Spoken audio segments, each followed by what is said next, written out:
Syrian refugees living here, although grateful to their host country, desperately want to return home. A recent United Nations study found 75% of the 1.5 million refugees living in Lebanon want to return to Syria.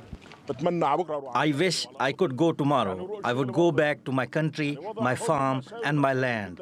The situation here is so bad, it is tragic. The issue is they are taking the young men into mandatory enlistment in the army. But we are farmers, and on top of that, we can't even retrieve our lands. Life in Asal, in the mountains of Lebanon, is tough, with limited access to basic services like electricity, healthcare, and education, and very little work.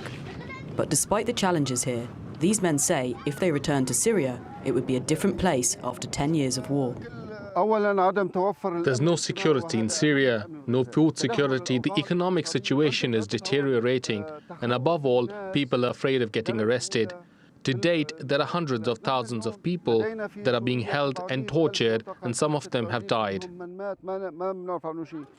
Most people want to return to their homes, but are unsure if their houses are still standing, and if they can make a living.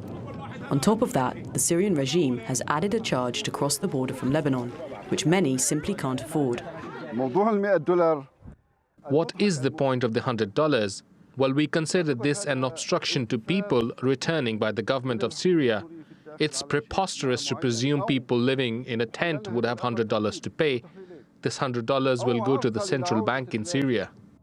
The policy appears to be at odds with an international conference Syria's Bashar al-Assad held in Damascus earlier this year, with attendance from Russia and Lebanon, aimed at encouraging Syrians to return.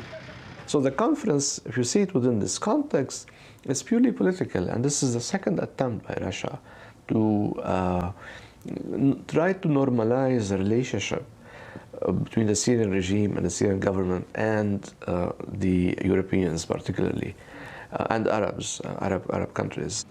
Professor Nasser says it would cost billions of dollars to restore the infrastructure needed in Syria. But that isn't the only thing that many refugees are looking to change.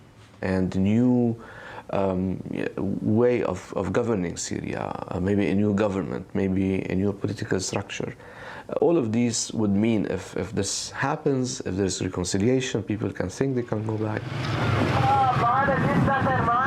While governments consider policies around the refugees' return and the political implications, ultimately the millions of Syrian refugees have a fundamental human right to return to the country they're a citizen of, at a time of their choosing and when they deem it safe to do so. Imogen Kimber, TRT World, Arcel.